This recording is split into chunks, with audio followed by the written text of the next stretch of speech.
नमस्कार दोस्तों। आज की कहानी है एक मूर्ख राजा की।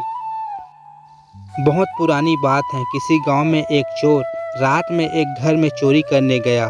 वह खिड़की के पास जाकर उसे तोड़ने की कोशिश करने लगा। खिड़की कमजोर थी, इस कारण वह एक ही झटके में टूटकर उसके पैरों पर गिर पड़ी। चोर चीखता चिल्लाता वापस लौट आया।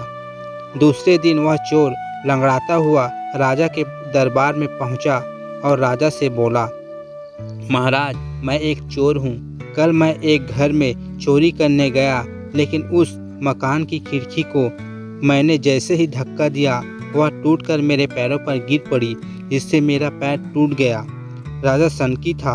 उसने कहा, सैनिकों, तुरंत उस मकान के मालिक को पकड़कर हमारी सेवा में हाजिर करो, ताकि उसे उसके किए की सजा दी जा सके। सैनिक तुरंत ही उस मकान मालिक को बिना कसूर बताए पकड़कर राजा के पास ले आए। राजा क्रोधित होकर बोला, तुमने ऐसा मकान क्यों बनवाया जिसकी खिड़की पर हाथ रखते ही वह गिर पड़ी और बेचारे चोर का पैर टूट गया। यह सुनते ही मकान मालिक घबरा गया। उसे कोई जवाब नहीं सूझा, मगर फिर वह शांत होकर बोला, महाराज, इसमें मेरा कोई कसूर नहीं है। सारा कसूर उस बढ़ाई का है जिसने ऐसी खिड़की बनाई। मैंने तो खिड़की बनाने के लिए उसे अच्छी सामग्री दी थी। इतना सुनते ही राजा ने अपने सैनिकों से कहा, जाओ उस बढ़ई को पकड़ कर लाओ। सैनिक जल्द ही उस बढ़ई को पकड़ कर लाए। बढ़ई डर से कांपता हुआ राजा के समक्ष पहुंचा।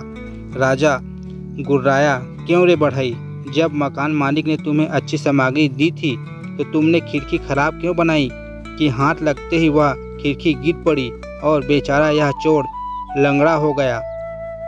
बढ़ई ने भी चतुराई दिखाई और बोला, महाराज, इसमें मेरा कोई दोष नहीं है। दोष उस सुंदरी का है जो लाल घाघरा पहनकर वहां से गुजर रही थी। मैं उसे देखने लगा और कील गलत जगह लग गई। राजा ने पुनः आदेश दिया, सैनिकों, उस लाल घाघरे वाली लड़की को तुरंत हमारे समक्ष प्रस्तुत किया जाए। राजा का आदेश सुनते ही सैनिक उस लाल घाघरे वाली लड़की को पकड़ लाए।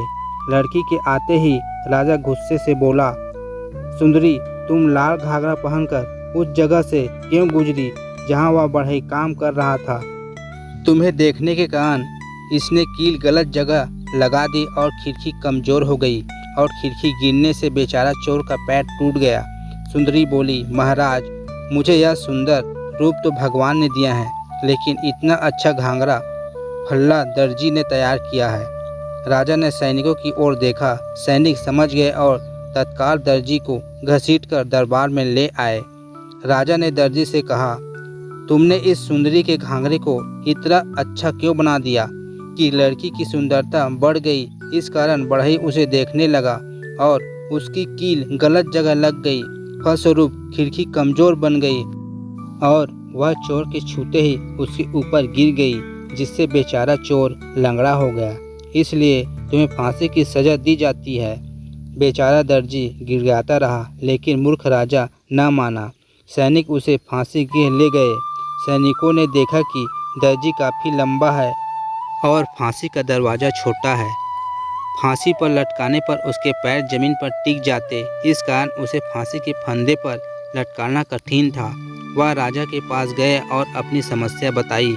राजा सनकी तो था ही, बोला, हमारा फैसला अटल है।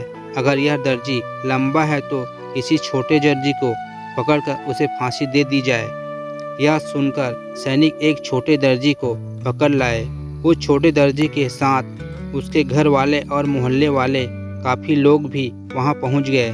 जैसे ही सैनिक छोटे दर्जी को फांसी पर चढ़ाने लगे, तभी भीड़ में से एक आदमी बोला कि मुझे फांसी पर चढ़ाना है, मुझे फांसी पर चढ़ा दो। तभी दूसरा और तीसरा यानी दर्जी के साथ आए सभी लोग कहने लगे कि हमें फांसी पर चढ़ा दो, हम फांसी पर चढ़ना चाहते हैं। यह सुनकर सैनिक दंग रह गए और जाकर सारी बात राजा को बताई। राजा स्वयं वहां आया और उस लोगों से पूछा कि आप लोग फांसी पर क्यों चढ़ना चाहते हो? तो सभी लोगों ने बताया कि महाराज, आज का दिन बहुत शुभ है। ऐसे योग हजारों सालों में एक बार ही बनते हैं। आज जो भी व्यक्ति फांसी पर चढ़ेगा वह मरेगा नहीं, बल्कि हमेशा के लिए अमर हो जाएगा। ऐसा सुनकर राजा ने कहा कि हम इस राज्य के राजा हैं, इसलिए सबसे पहले हम फांसी पर चढ़ेंगे। इतना कहकर वह स्वयं फांसी पर लटक गया और हमेशा के लिए अमर हो गया, यानी उसकी तस्वीर राज दरबार में लगा दी गई।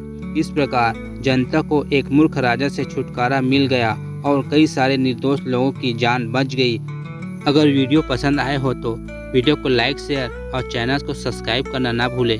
धन्यवाद।